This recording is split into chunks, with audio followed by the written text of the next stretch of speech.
Thank you, everybody, for coming to your 2026 Digital Marketing Plan webinar. We're going to be going over a lot over the next hour, maybe a little over an hour, depending on how things go when we get through this, questions you have, or anything like that. And we'll go ahead and get going. And I hope if you can hear me all right, go ahead and put a 1 in the chat. If you can't hear me, put a 2 in the chat. The audio should be good, but you never know. All right. Here's our plan for this session. We're going to go ahead and talk about setting goals and targets for the new year.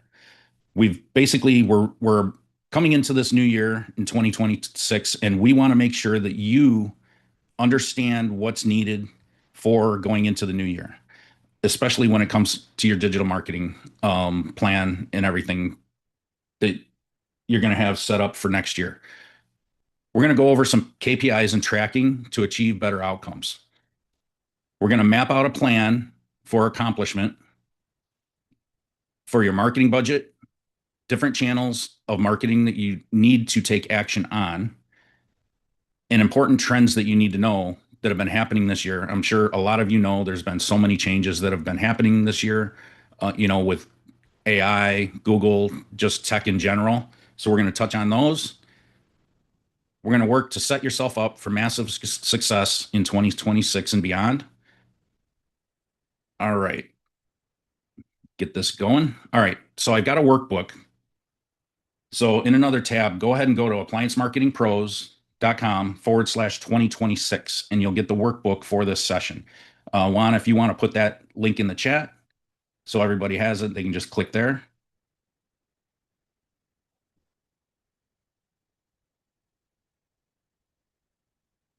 And then once you guys actually get this, it'll automatically make a copy. It's a Google Doc. It'll make a copy so that you can save it in your Google Drive. All right. So moving forward, for those of you that don't know who I am and why you should listen to me in this webinar, I've been in the marketing industry for over actually 21 years. September was my 21-year anniversary in digital marketing. And we are at Appliance Marketing Pros, we're widely accepted as the premier expert in internet marketing for appliance repair and HVAC businesses. I'm the author of this book, Digital Marketing for Home Service Businesses. And we've worked with hundreds and hundreds over the years of service companies. And I'm the co-founder and CEO of Service Alliance Group. All right. And here's just some of the clients that we've worked with, some of the websites we've done over the years. And some of you may or may not be in here at this point, but let's talk some trends. A lot of trends over the past year and a half. We've seen a lot of trends moving in a certain direction. So what are the biggest marketing trends?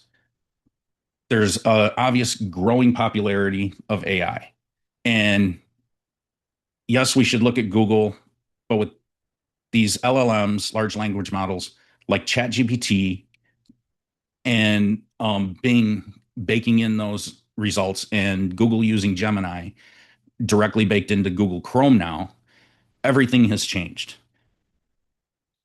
Online scheduling. Your clients would definitely prefer to schedule directly online if at all possible. Two-way text messages. Give your customers the option to text versus just making a phone call. And AI lead follow-up is critical. When you get a lead, you can use AI to automatically follow up with them. You can use voice receptionists after hours. You can do two-way text messaging, auto replies as your leads come in. And then another big thing we'll talk about is authentic video content. This is really getting to be the gold standard.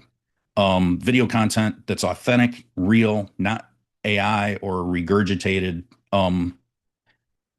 content from other people's stuff is really where the industry is going. And it helps gain a lot of trust when you start creating video content. So let's talk more about trends. This is a 5-year trend chart.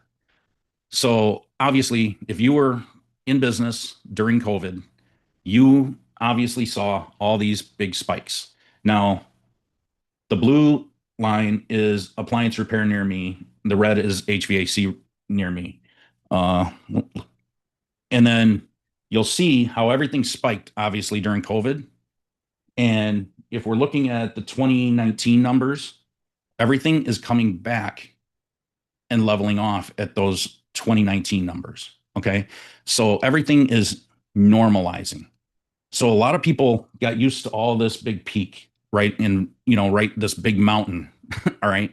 And you're wondering where things went. And this is the obvious trend. We've been tracking this for many years, and we're seeing everything normalize back to the pre COVID numbers. And it's not that the industry got slow or bad, it's just normalizing. Okay. Now, over this past year, there's a lot of things that are changing with regards to the AI that are definitely affecting these numbers and search parameters. So let's move on and talk about setting clear goals. Jimmy Dean said, I can't change the direction of the wind, but I can adjust my sails to always reach my destination. And that's what we're going to do in this webinar is help you adjust your sails. So if you've never heard of SMART goals, Stephen Covey said, begin with the end in mind. I actually did a presentation at PSA convention this year named just that, begin with the end in mind. And if you know what your targets are and your goals and you set those far enough out, you can start to reverse engineer those in a very, very strategic and smart way. And when you're making goals, if you use the SMART goal system, you you can start and make those goals specific, measurable, attainable, relevant, and time bound. So if once you have clear goals, it just puts wind in your sails because you know the direction that you're going to go. You know how to adjust your sails to get there. And without a clear plan, you're just winging it. And that's what I see most business owners doing. They don't have a clear plan or a clear path forward. So, what I want you to do, and this is on page 3 of your workbook, put in your average monthly revenue. Just you should know your numbers, and if you don't know your numbers, you need to learn how to know your numbers. Maybe we'll do another webinar on that in the future, but for now, you need to know what your average monthly revenue is. Go ahead and plug all that into your workbook because this is going to be the starting point of where you start tracking this stuff and tracking your improvements. So put in your average monthly revenue, the typical amount of jobs that you run every month, and your average ticket, say over the past 12 months, how many tickets that you ran and converted, and what those averages are over the past 12 months. And then if you know your average conversion rate in the field, and this basically means what is your conversion rate from just running the service call that you converted into an actual job. You sold the job at the customer's house. So if you know those numbers, put that in here. If you don't know it, you can always come back and do it. And then the number of trucks. All right. So now we're going to start with your goal. Wherever you're at over the past 12 months or this year, since we're already in December, you already should know right where you're at or where you're going to be at the end of the year. So for your goals, put where you want to be next year, by the end of next year, this time next year. And then if you want to add trucks, how many number of trucks? But the most important question is why. If you don't have the answer to this question, none of this is going to matter. So ask yourself, why do I want this or this? Your annual revenue numbers basically are going to dictate, you should know how much each one of your trucks produce. If you're going to add more trucks, if you got one technician that, a decent technician, and you want to add another decent technician, and your existing technician is producing 200 grand, then you want to add another truck, increase your annual revenue 200 grand or 400 grand or 300 grand, whatever it's going to be, make it realistic. Okay.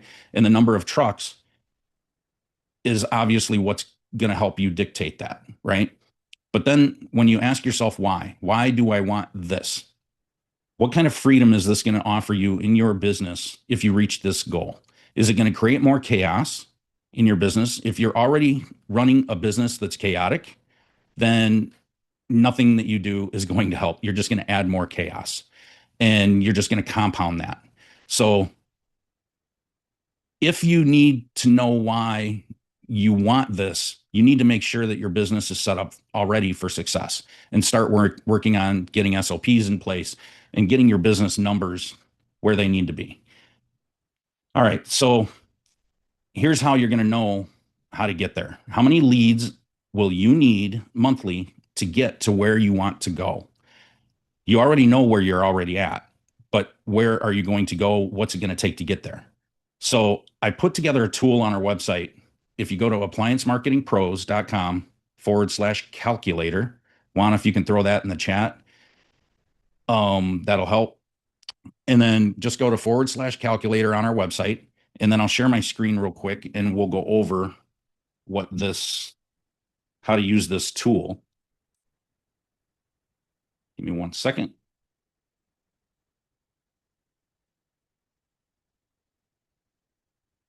All right. Now you guys should see the tool here. All right. So this is our lead generation target planner tool.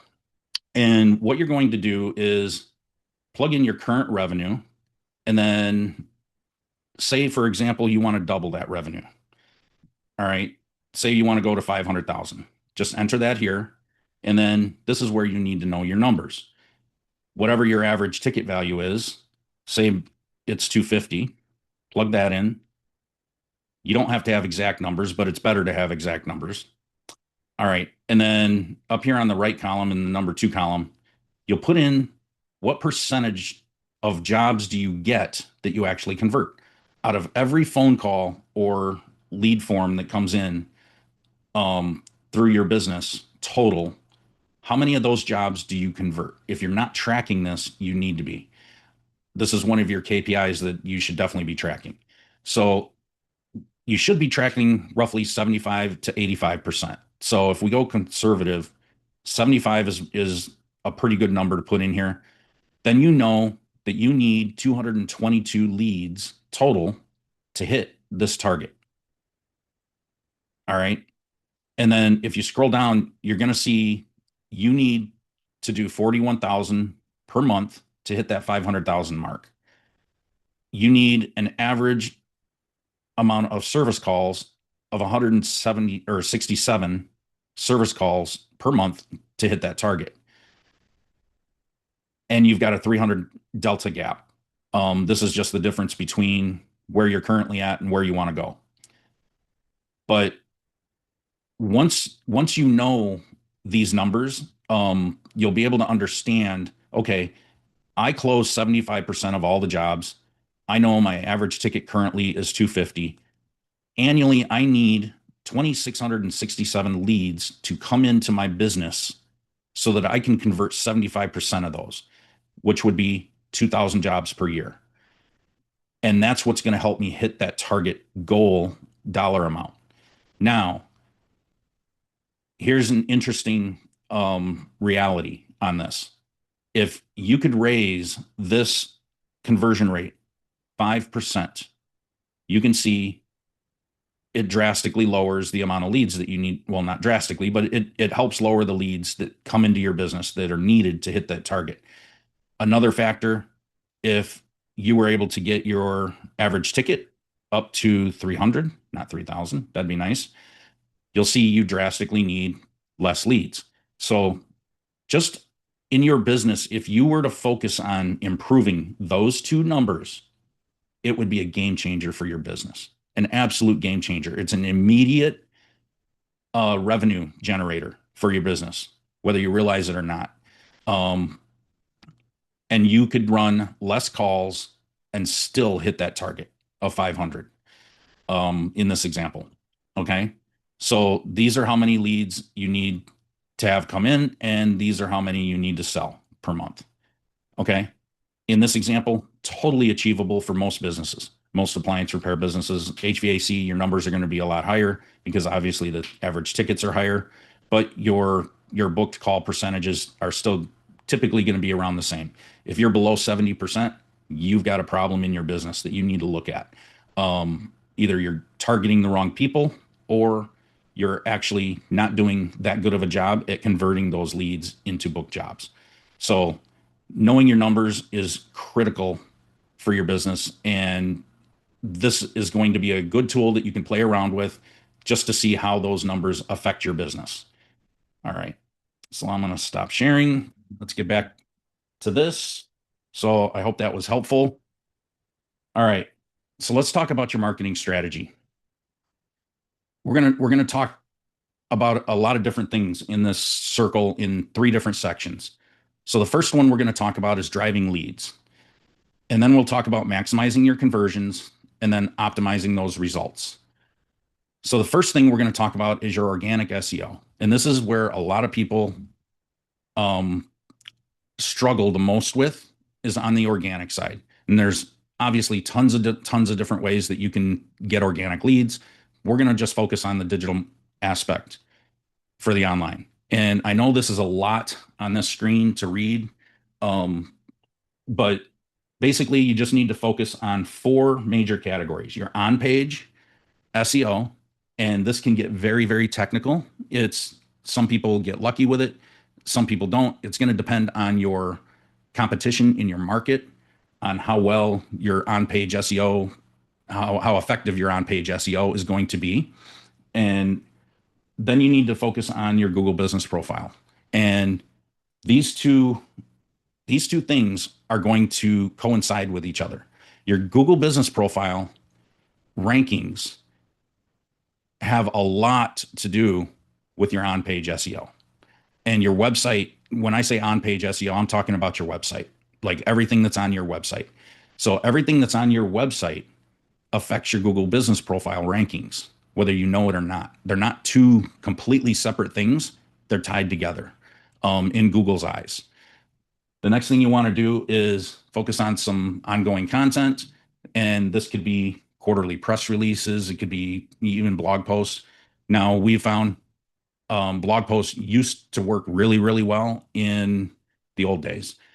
They don't work as well anymore as far as ranking your pages and sites. We only use them in our business. We only do this for certain customers that are stuck on certain keywords and that we need to improve and give it a little extra oomph. But it's not 100% necessary all the time. So this is on a case by case basis when we do it.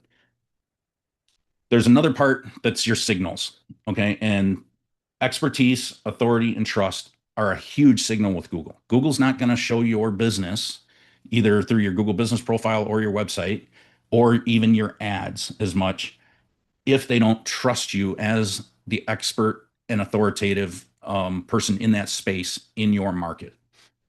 Quality backlinks to your website and your GBP are very, very important. And the backlinks, it used to be very easy. You could just spray and pray a lot of backlinks out there. Google has tightened that up so much. And now with the um, implementation that they've done with their AI, everything's much, much smarter. So it can identify non-quality backlinks. Multiple map embeds. We do this on all of our websites. We embed all the maps on all of our service pages and service area pages. Fresh content on the website is key. Active social media accounts. A lot of people create their social media accounts, they let them sit dormant. And I'm not just talking about a Facebook page. I'm talking about TikTok. It could be a YouTube channel. All of that is social media. X, the Twitter, but all of those actually play a factor. If you're posting in those regularly, Google sees all that. It indexes and scans and crawls all of those social media platforms, and it gives you social media signals. All right. So I'm going to show you a case study we did. This was one of our clients, EJ, and I know this is a little hard to see with the glare and everything, but you'll see his Google business profile, and this is a search for his primary keyword. Okay. This is how you can dominate page one by doing all the things that I just talked about. EJ's is number one in the map pack. And then he's also number one position in the organic search results. And then he's also got another page down here that's in the mix. And then down at the bottom, we see this is his Facebook page, which proves that Google is indexing Facebook pages. And then this is a Chamber of Commerce page directory that we got him set up with. So he's got 5 listings on page one. So this is proof of how you can use multiple channels to dominate your existence for your primary keywords. All right. And then this is the one of the GBPs that we did for him. This is only a month after we started doing it. And because his website perfectly aligned with his Google business profile and vice versa, we were able to make sure that those signals in his entire market up there was very, very fruitful for him.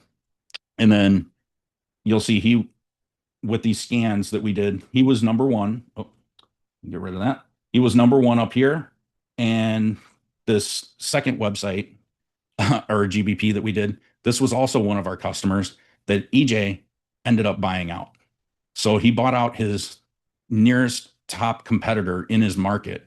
And now he owned both the top businesses in that market. So this is how you can leverage digital marketing to be able to put yourself in a position to dominate an entire area. All right. Now let's talk about paid search. We just talked about your organic foundation. That's the first thing at the bottom of the pyramid. This is your base that you need to have absolutely solidified first thing. Then you're going to add paid search and LSA ads on top of that. Now, if you'll see this line here, once you've done this and mastered it, and then you need more, then you can start, once you start growing your business to a certain level, then you can cross over that line. Now you can start looking at paid directories and adding some additional pay per lead type avenues. Okay, whether that's buying some leads from Angie's or wherever. I'm not a big fan of Angie's, but you know what I mean, like those types of sites. And then you can work on your social ads aspect. So this would be like Facebook ads. Okay. Facebook ads are going to bring in a lot lower quality tire kickers type people. That's why I like these types of paid search ads much better, because the quality of those leads are so much higher. But this can help get you over a hump at a certain point. Okay. But this, like I said, anything above this line here, this is what you need to do after you've reached your certain goals. Okay. So I would only focus on these right now while you're growing your business, and then the rest afterwards, if you need some extra wind in your sails, so to speak. All right. So speaking of paid ads, we see a lot of people setting up their own PPC ads, running their ads, and then they get frustrated and they're like, I'm not getting the results. I don't know why we're not getting the cost per lead down. We're paying a lot more, and there's a lot of things that go into say Google Ads. Let's just focus on that because that's the most popular. They don't set up ad groups for each one of their services. So for each service in your campaign, you should have a ad group for refrigerator, washer, dryer, dishwasher, and so on. They don't use specific text ads and landing pages specific for those ads and those ad groups. And they're not linking to a specific page that's just about that service. Doing that is going to increase your ad quality score, and that lowers your cost per lead. It makes everything cheaper in your ad account. So simple tip, go ahead and do that if you're managing your own ad account. There's no strong calls to action or an offer on the landing page. Do you have coupons? Do you have specials that you run? Do you give discounts to seniors or military? Is any of that mentioned on your page?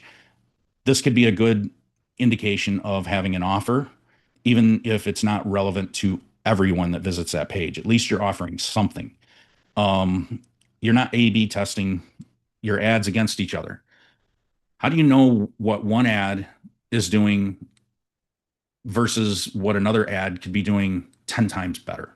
Unless you're actually testing your ads and have two or three ads per ad group. Basically, the way we do it is we'll set up multiple ads per ad group and we'll A B test those in the beginning, in that first month.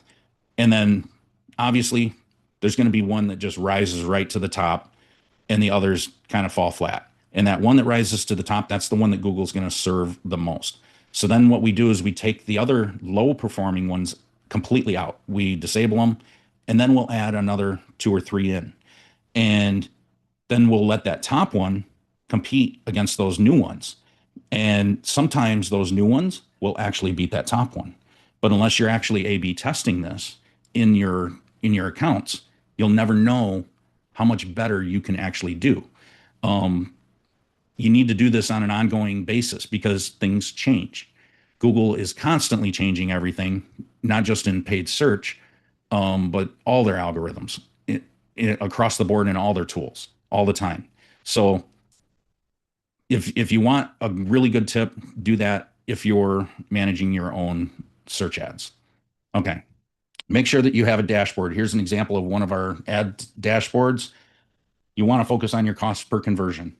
If you're in the appliance repair industry, you should not be paying more than, max $30 per lead in a very highly competitive market. And I mean, that's where you could have a ton of lead gen companies running ads in your market. You could have some really big companies in there with big budgets, like all the really big dogs, the big brands, so to speak, like Mr. Appliance, you know, Sears or whatever the heck they're called now. But that's what's going to drive up this number is the competition. But if you do this right, you should be right around under $20 per lead. Okay. So make sure that you know how many impressions you're getting, clicks, actual conversions.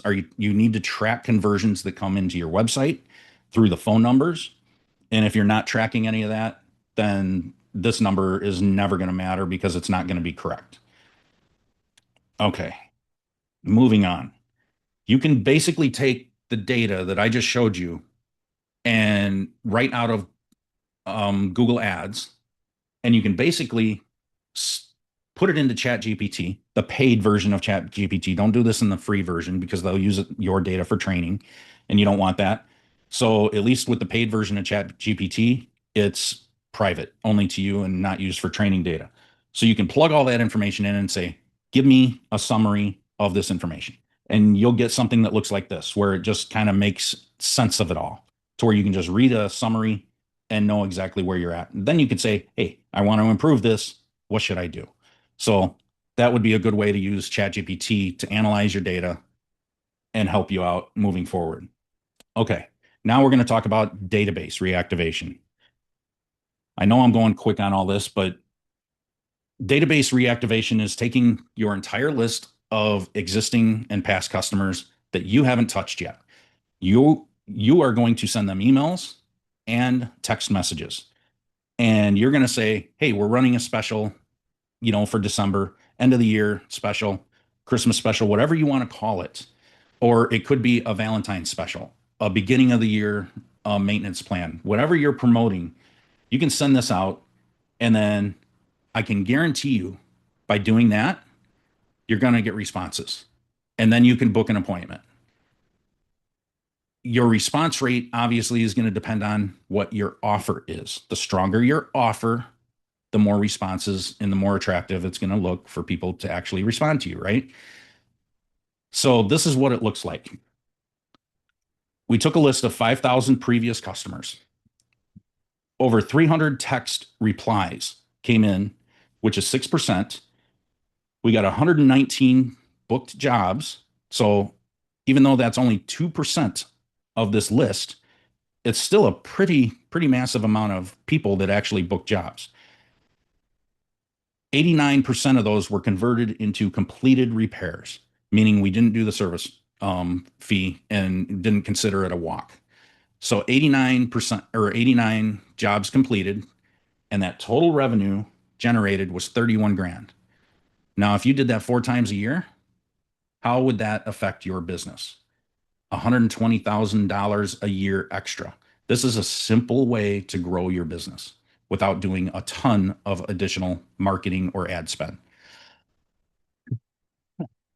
All right.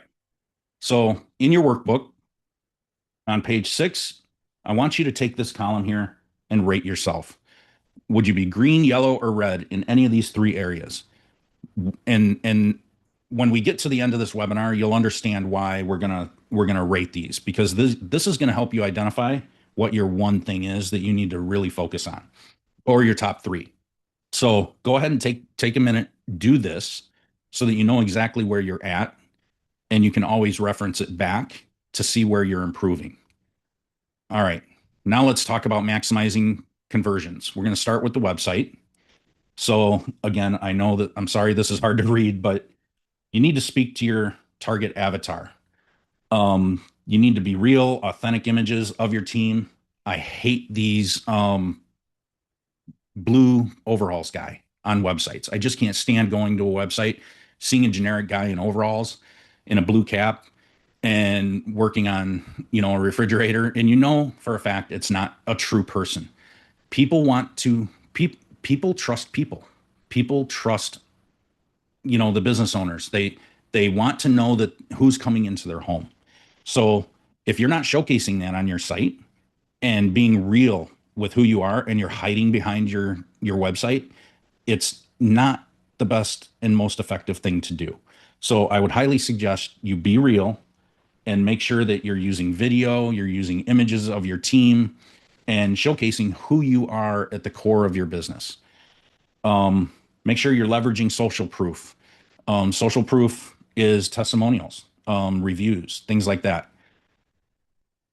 Get your basics in order. Make sure your phone number is at the top of the website along with your hours.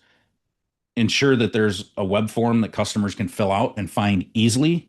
Don't make me guess. That's a common term. Don't make me guess.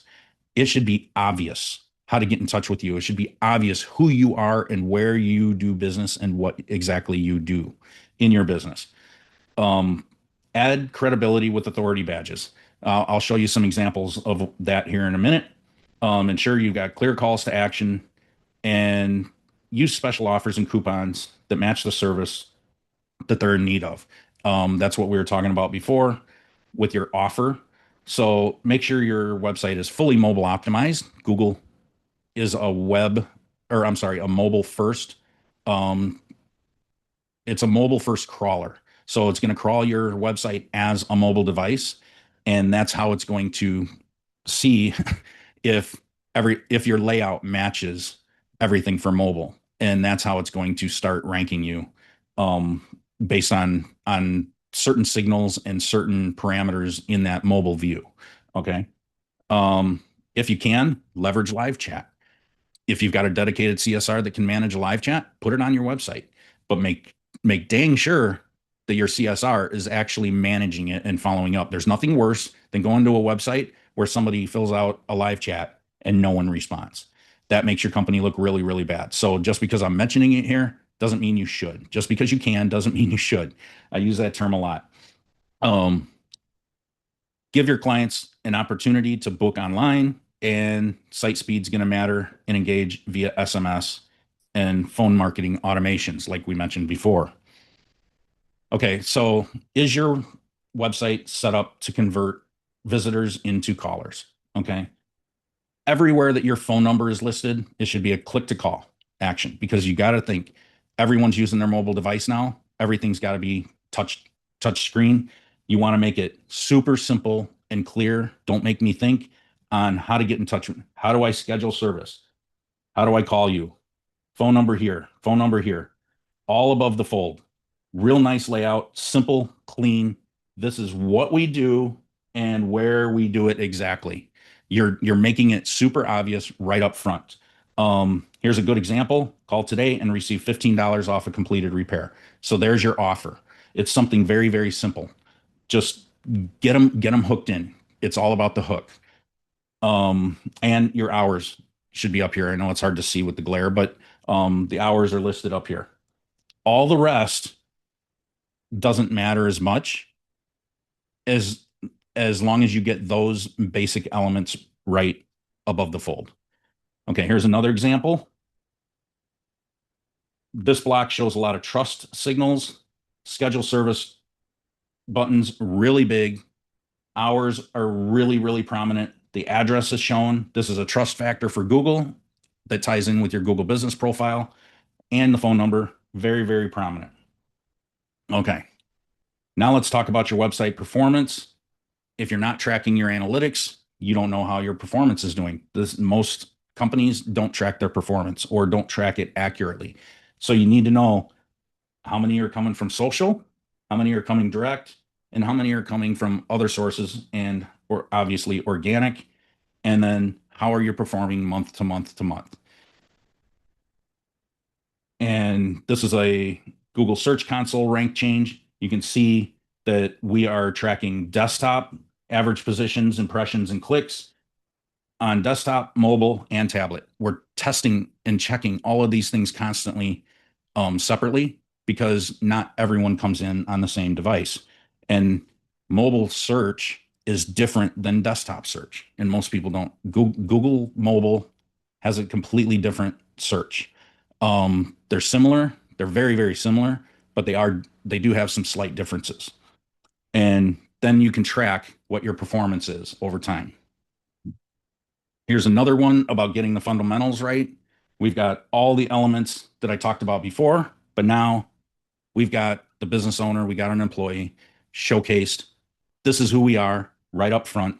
We've got all the social channels, social accounts like Facebook, TikTok, YouTube mentioned. We got the owner, another picture here, and we've got these trust badges.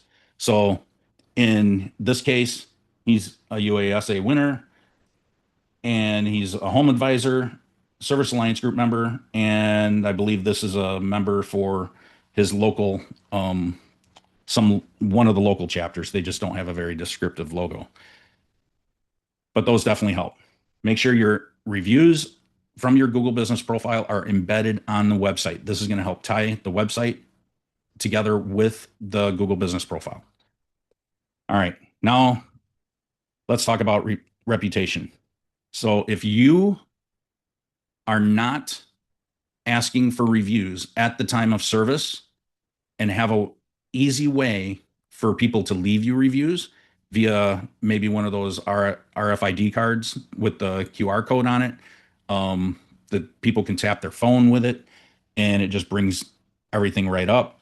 Or you're not texting using your CRM or any third party system like Birdeye or Review Buzz. These are all different ways that you can send follow-ups asking for a review. Google likes to see consistent reviews on your Google business profile. Now, I know there are a lot of systems that people are using that are not going to Google. Okay, the reviews only get put into that platform and you can see them on your end, but they're not public. Google doesn't know about them. They just basically go into the abyss. Okay, you might as well just be using a spreadsheet and having a Google form that somebody can fill out. You need to make sure that you're pushing all of your reviews to Google.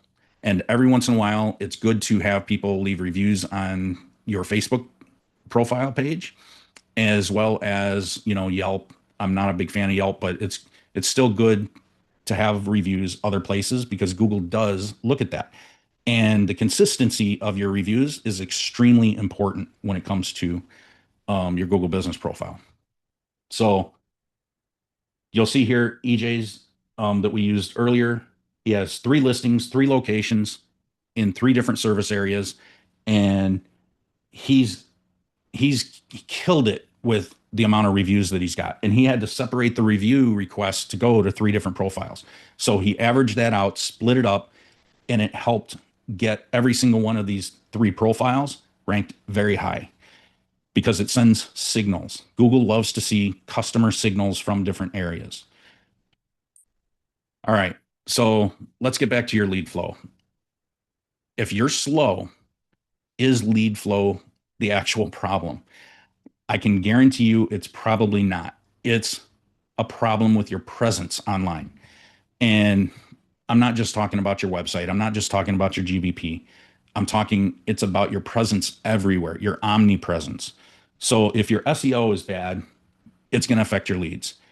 If you're not running ads, Google ads or local service ads, you've got a problem. You're missing out on a massive amount of leads that are looking for your business. Your website, like I mentioned, is a huge factor. If you're not listed in third party groups, third party directories, if you're not somehow working with some type of an extended warranty provider or a manufacturer warranty, I know warranty sucks for a lot of reasons, but it's really good to be listed on their websites as a service provider. If you can do that, go ahead and do it.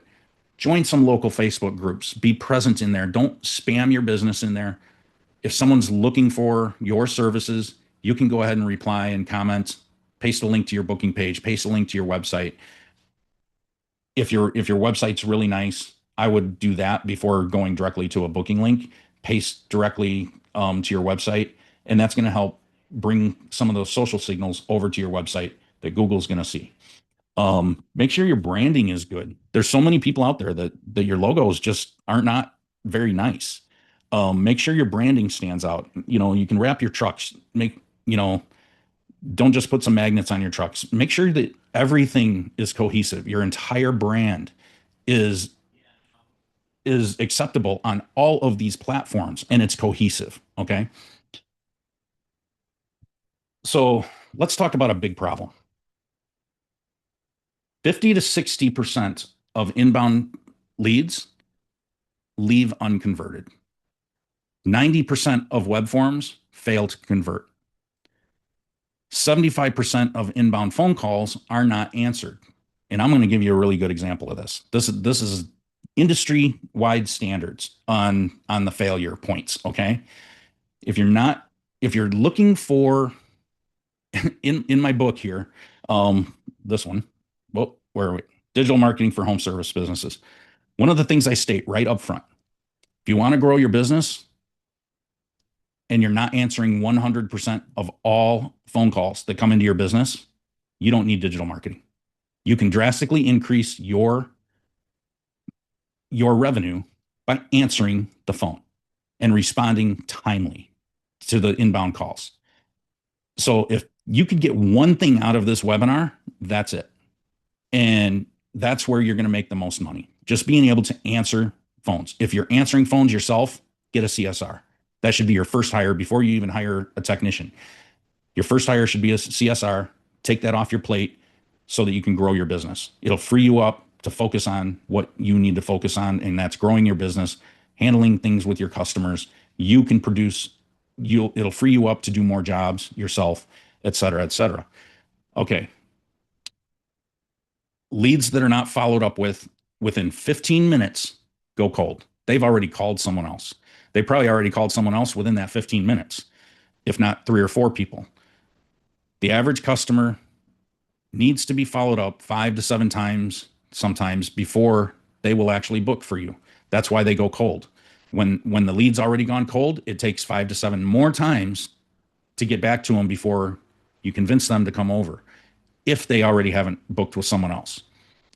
Today's customers prefer to interact with via text versus answering an actual call and dealing with a person. Okay. Now they can have Google do all the work for them. Now, how many of you, I'm going to show you something here real quick. How many of you, go ahead and post this in the chat. Um, Post in the chat if you've received recently in the past, say, month, a phone call from Google asking you what your service fee is and what your availability is for a specific appliance. So, say a refrigerator repair. This will be really interesting because this is happening a lot. Um, and it's an AI. And it basically, what it's doing is, I'll skip ahead here because we talked about all that stuff. Okay. So has Google called you lately? So I tested this because I wanted to see exactly how it worked from a customer perspective. So I did a local search in my area for appliance repair near me. I obviously get, the map pack. And then at the bottom of the map pack, there's a new button that says have AI get prices. And if you click that button, the customer or the searcher is presented with a form. And basically it says it knows that you're looking for appliance repair. So it's basically going to ask you, what do you need repaired? Refrigerator, washer, dryer. So I chose a refrigerator. And then it asks you for some basic information. Where can we send the information? What this is doing is Google is using its Gemini AI, that's all built into Google search. Now, Gemini 3 is the version that's doing this, and it's amazing. What it's doing is once you fill out that form, it's going to go to maps, look for appliance repair near me. It's not going to use this exact search that you just did. It's going to research, and it's going to pick the top results. And it's not going to just pick the top few results. Okay. When I did this, 8 companies were called. The AI called 8 companies, asked them what their availability is, what their pricing is for a specific appliance. And that's it. It's really simple. It's a really quick phone call. And it did it to 8 different companies in my local market. And then I want to say it was about 25 minutes later, it emailed me the report once it went through everything and gathered all the data. I got a nice email report. I was pretty impressed with it. But here's the kicker: 87% of the phone calls that Google made were an absolute failure. And I'll show you the results. Out of 8 companies that were called, 5 companies did not even pick up. So it it had no results for those. Now, here's the 3 that it did actually connect with. And these weren't even, none of these companies were in the actual map pack. Okay, so I found that very interesting. So this company up here, the response was the business is available tomorrow around 10 a.m. And there's an $80 diagnostic fee, but the total cost will depend on the issue with the refrigerator. That is an absolute perfect response. That's exactly what you should be doing when Google calls you. That's just the gold right here. And that's why this company was put at the very top of the list. And then this company stated the business stated that you would need to contact the office to schedule an appointment. Well, isn't that what the hell Google is doing? It was calling your Google business profile phone number to get an answer on this. And you're telling it, call the office and book an appointment. That doesn't make sense. So this is an absolute failure. This one down here just says they do not work on refrigerators. And I found that interesting. An appliance repair service that doesn't work on refrigerators, the most profitable thing that you can work on, didn't make sense to me. So out of 8 people, realistically, only one would be my choice. So it's very important for you to understand you need to pick up that phone. You need to actually answer the queries in the proper way. So going back to this first one, the business is available tomorrow around 10 a.m. Tell them what your availability is. It doesn't matter if you're available today, tomorrow, or a week from now. Just throw something out there so that Google knows you're available. Okay. Then tell them your diagnostic fee, but then also tell them the total cost is going to depend on the issue. Those are the 3 key factors that you need to use when answering Google's AI phone call. All right. So let's move on. Go ahead and go back to your workbook. Now you're going to rate yourself on your website, your reputation, and if you're using any automation. Go ahead and put whether you're red, green, or yellow. And now let's talk about total spend. How much should you actually be spending in your business on marketing? And this goes for online and offline. So our lead generation target planner, that same link that we were at before, appliancemarketingpros.com/calculator. I'll share my screen on this one. I've got a second page for this that's a budget planning tool. Let me get that shared. Okay, so when you get here, all right, it should be loaded now on your screen. Once you get here, you'll see another button here at the top called Budget Planner. So in our case, yeah, we had 500,000 as our target. So this was our target to get there. So we're at 200 now in our example. Now we want to get to 500. So if you want to understand how much money you should be putting into different channels, you could play around with this tool. It makes it super simple. And we've got some suggestions right here. If you take your target budget and then you break it down into percentages, that's what's going to drive these numbers. How much of that percentage of that target are you going to spend to get there? So, for example, if you're doing 200,000 a month or a year now, and you're only spending, maybe 5,000 a month, or I'm sorry, 5,000 a year, maybe you're just not putting a lot of money into your marketing, you're just going to stay stagnant. Okay. So all of these numbers should be on your annual revenue goal on how much you want to grow. So in this example, we're going to do 10%, which would be a strong investment for growth. Okay. Because we really want to get there and we're really serious about growing our business. So your average monthly budget for that is going to be $4,167. Your annual budget, obviously 10%, you're going to budget for 50 grand of that. Now here's where you're going to split everything up. So you're going to have a large portion of that going to online channels. You're going to have a small portion going to offline channels. And this could be events that are local that you're visiting. Maybe you're sponsoring some kind of softball league or something like that, a football league at the high school, maybe some city events that are put on in the summer, things like that. So you can adjust this to be whatever you think that you want it to be.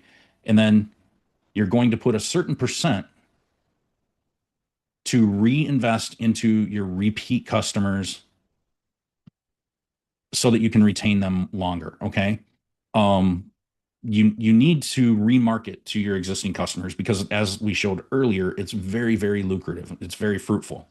You're going to put money into those referrals. This could be a customer loyalty program or a customer referral program. You're going to spend a little money in doing that. So you need to adjust for that. And this is how your budget is going to lay out. So if we put 80% for online, 10% for the other two channels, for online marketing, we're going to budget 40 grand annually. Okay. And then 10 grand for the other two. Now, if you scroll down, here's where you can break it down even further. You're going to take 40% of that and put it towards organic SEO. And then you're going to take 55% in this example and put it towards paid ads. So your total annual breakdowns are going to be shown here. So your retargeting is only going to be 2 grand a year. Your paid channels are going to be 22 grand a year, and your organic is going to be 16 grand a year. So your organic could also be social channels, social marketing type things, video creation, all the stuff that you would pay for. Additional, whether you do it yourself or outsource some of that. And then it's basically going to just show you this is what your monthly numbers would actually look like with your total averaged out. And some months you might want to do more of the online in your slow season. You're going to definitely want to increase your ads in your slow season. In your busy season where you're getting a ton more organic, you can back off your ad spend. So that's the nice thing about paid ad strategies is you can adjust them up or down depending on your slow and busy seasons. And then you'll see other different metrics here for your organic, paid, and display and retargeting type channels. So for these are all going to be your online channels. So we break up your organic, paid, and display and retargeting here. So this is a really nice tool. Again, you can come here. It's free, accessible. You can play around with the numbers, see what works for you, and figure out a really good growth strategy, and then take a screenshot of the page, download it, and now you've got some numbers that you can actually move forward with and have a more strategic plan for your growth. All right, I hope that makes sense. All right, we'll get back and wrap this up here. Okay, so let's talk about your average cost per lead. This is how you're going to figure out your average cost per lead. You're going to take your organic calls. You're going to take your total PPC calls. You're going to take your Google Maps GBP calls, and you can get all of this information from either phone tracking, your analytics from any of these platforms. And then you're going to look at your website's form fills, and you're going to come up with your total here. You're going to take that total amount of leads, and then you're going to take the total amount that you've invested to obtain these leads. What did it cost this month or last month? We got this many leads. How much did we actually spend to get all of those leads? And then you're going to take that total spend and divide it by the amount of leads. And that's how you get your average cost per lead. So in this case, total spend was $11,990.66. Each lead cost $10.85. It's very, very simple. Simple math, but this is an easy way to understand it. So now let's talk about ROI. Take those exact numbers, and we're going to figure out what the ROI is on that campaign. A lot of you might think, I'd never spend, $11,000, $12,000 to get that many leads. Maybe I don't want to grow my business that much. It doesn't matter how much you're making now or where you want to go. This is how you need to adjust to be able to get there. And this is how you track it. Okay. So you can take that 1,100 total leads times 85%. That's what we're actually converting. Okay. Or qualified leads. That's how many came through. All right. So say it's 85%. Now you got 951 qualified leads that came into your business. Out of those qualified leads, okay, 951 over here, and then say your CSR's average closing ratio is 85%, which is a really good closing ratio. That means you got 808 booked leads for that month. Now you take that 808 booked leads, your technicians also have a conversion rate. You should be tracking your CSR's conversion rate as a key KPI, and you should also be tracking your technicians' conversion rate as a KPI, because your technicians just got 808 booked jobs.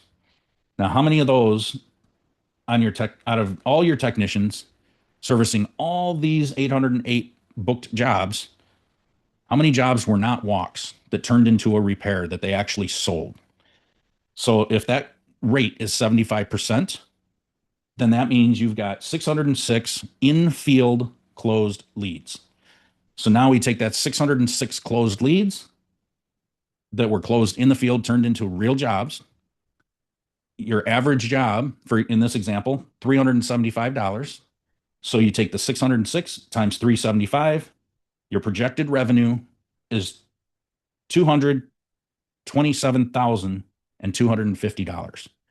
So if that was a monthly or even yearly example, that's what your projected revenue would be in this example. All right, now here's what you're doing. This is actually set up to be a monthly example for, say a very large appliance repair or HVAC company could be.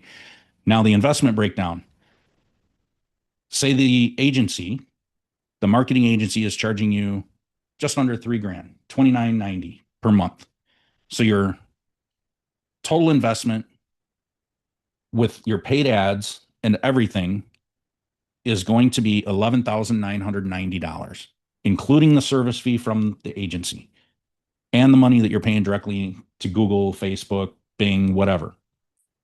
Now you take your projected revenue, you divide that by your monthly expense spend, and now you've got a revenue per dollar spent is $17.96. And that makes your ROI 17, almost 1800%. So I know these are bigger numbers than most of you are used to, but this shows how exponentially um, positive when it's managed right and tracked right, how you can see the ROI. All right, let's get to the next one. So here I found this quote and I found it pretty funny. Half my advertising spend is wasted. The trouble is I don't know which half. And so many people come to me and this is exactly where they're at. Because they're not tracking things properly. All right. So now we're going to go back to our workbook and you're going to work on this final spot here, the optimize in ROI, how much total spend, average cost per lead, and your total ROI. If you don't have any of this, then obviously you're going to put red on all of it. And that's what you should be tracking because if you don't know what's fruitful for your business, why would you keep doing it? All right. So we're wrapping up here. Key takeaways. What area do you need to focus on the most? That's why I had you do all of these and rate yourself on all of these. So here's what you're going to do. You're going to figure out your plan. I want you to set up something, a spreadsheet similar to this. Okay. So on the right hand side or left hand side here, I've got each month of the year in a row. And then I've got a column for PPC, email, social, SEO, and display. And then in each one of these cells, in each column, you're going to put what you're going to emphasize, focus on during that month. What do you really want to focus on as far as your marketing in that month? What do you want to promote? So, for example, in January, maybe you want to focus on dryer vent cleaning if you offer that service. Maybe in February, you want to emphasize refrigerator maintenance. Each month needs to focus on something different. And you can adjust these however you want.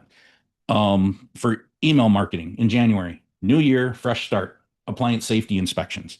What are you going to offer people? How are you going to outreach in an email form? And what are you going to offer? What specials are you going to have for each month? Your social. What are you going to talk about on Facebook? What are you going, for example, January? We're coming into January next year or at the beginning of the year.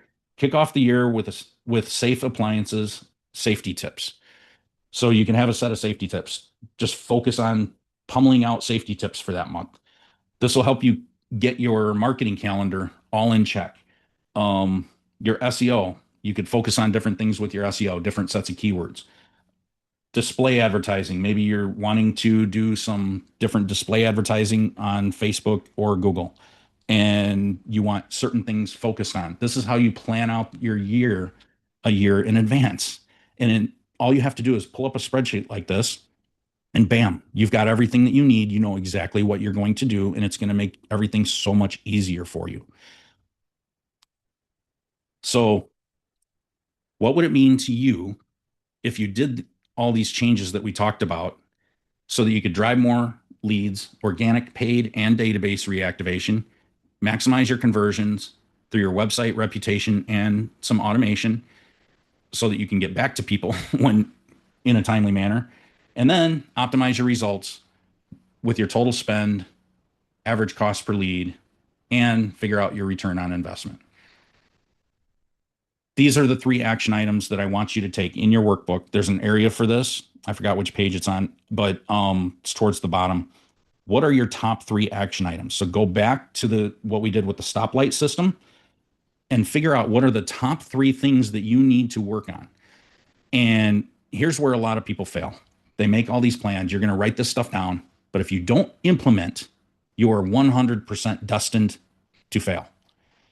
It's the people who implement faster than your competitor. They're the ones that are actually going to make a difference. Okay. Your competitors are out there. You're here on this webinar because you want to make a difference in your business. This is how you do it. You can learn all this stuff from me. I could teach you tons and tons of different things in multiple webinars. But if you're not writing this down and you're not taking action on these top things, then you just wasted an hour and a half of your day today. Um, so make sure that you take action on these things. Okay, here's another free resource that I've got. If you go to Appliance Marketing Pros marketing dash checklist, you can get this checklist that we put together. You can check off all these different things if you're good at it, you know what you're doing, or you have a team, or you're working with another agency. You can go through this checklist and see where you're missing out on certain things. Okay. So, really good checklist. Juan, if you can post that in the chat for everybody, that'd be great. And then we'll talk about what we covered: how to set clear goals and targets for the new year, how to realign your KPIs and tracking to achieve the outcomes and the growth that you want. We mapped out a plan for accomplishment on your budget, channels. We talked about important trends, and hopefully we're setting you up for massive success in this new year and beyond. So if you'd like to talk to us and you like what we do, we can do all of this for you. Or if you, whether you have someone or not, if you'd like to talk, you can go to Appliance Marketing Pros /schedule. Our phone number's here. Phone number's at the bottom of our website. I hope you enjoyed this and found it valuable. If it makes sense that we could work together, go ahead and go and schedule an appointment, and we'd be happy to talk to you. And I hope that if you have any questions, I'd be happy to answer any questions over the next, we got 8 minutes left. So if you do have any questions, I'd be more than happy to answer them. Juan, did you have any questions come up in the chat? Because I did not have it fully opened. We are going to have a replay of this. Kelly asked if it's going to be recorded. We are definitely going to have a replay. So Mike, no questions directly from the audience. Beth did ask on the when Google calls you. I see Beth did ask. Oh yeah, did during Google business call them hours. during the business hours? Yes, it was during business hours for sure. It was literally like at 2 in the afternoon, 1 or 2 in the afternoon here. So it wasn't during lunch. It was during normal business hours. And I did think of that before I went ahead. Is there a social platform? Alex is asking, is there a social platform that you feel has better ROI for placing ads? Probably Facebook. Facebook's the cheapest. You're not going to get as much through display advertising and, doing things like, um, say with a platform like YouTube. So it all depends on where your audience is. Every market is going to be different. If you've got a market that's filled with young people and you want to start doing video ads and just video content in general, YouTube is going to be your number one place to do, any type of video content. It's the second most largest search website in the world behind google.com. So definitely put them there. Your next one's going to be TikTok, and just do Facebook Reels. I'm a big fan of Facebook for a lot of different reasons because it has a good combination of both Reels and regular text paid ads, and it kind of gives you like the best of both worlds. The only thing is, if you're going to do the video reel ads, you got to create that content, and if you're going to just do image ads, image and text ads, then that's much easier. Personally, I'm a big fan of using canva.com to create assets like that. That's what we do for a lot of our clients and for our own ads. So that's basically it. Steve is asking, as far as answering Google's AI questions, would it be okay to say something like, we currently have availability tomorrow 10 to 2, but we recommend a phone call to verify. We found texting or emailing is hard to give exact times. Obviously, this information is being done in real time. And then, like I said, I got an email 20, I want to say it was like 24, 25 minutes after I filled out the form. So things change, right? You could say, yeah, we have availability 10 tomorrow. And then 20 minutes later, that slot's booked. And now available any longer, right? So my advice is give them an early appointment, whether it's available or not, because you don't know what the situation is. Okay. Just say, yeah, we have available first thing tomorrow morning at this time. And our service fee is, $100, 110, whatever it may be. And that goes towards the job if or towards the repair. You could even lowball it, even no matter what it is. There's all kinds of ways that you can spin it. Don't lie. Don't be there. Don't tell them 80 if your service fee is 110. I wouldn't do that because as soon as they call, they're going to be upset when they find out differently. So find a balance. And obviously, it's going to depend on what the issues are and things like that. So just clarify that with Google. Don't get too in the weeds. Don't give Google too much information because you are dealing with AI, and that AI is going to start not listening, okay, or it's going to miss the important stuff. So make sure that you're concise and direct, and just hit those 3 points: when you're available, what your service fee is, and that it depends on what's wrong, that the repair cost will depend on what's wrong with the actual machine. So if you just take those 3 things and that's all Google needs, it just needs something for the report. So think about what Google is going to translate, summarize, and put in that report. It's going to condense whatever you tell it really small. So if you give it a condensed version, it's going to give a condensed, a pretty precise response. So I would definitely do that. Any other questions? I don't see anything coming through. So I hope you guys enjoyed the webinar. I hope it's fruitful. If you need help making any of these adjustments yourself, or you just kind of want some advice, go ahead and book an appointment with us at appliancemarketingpros.com/schedule. We got a big schedule button at the top of the website, and I'll be happy to meet with you and get some things figured out and help you make a strategic plan, if nothing else. All right. And if it makes sense for us to work together, then we can do that, but there's no obligation to that at all. So everybody have a great weekend, and we plan on doing some more webinars coming up. So we'll reach out and let you know when we start doing those. Everybody have a great day. Thanks.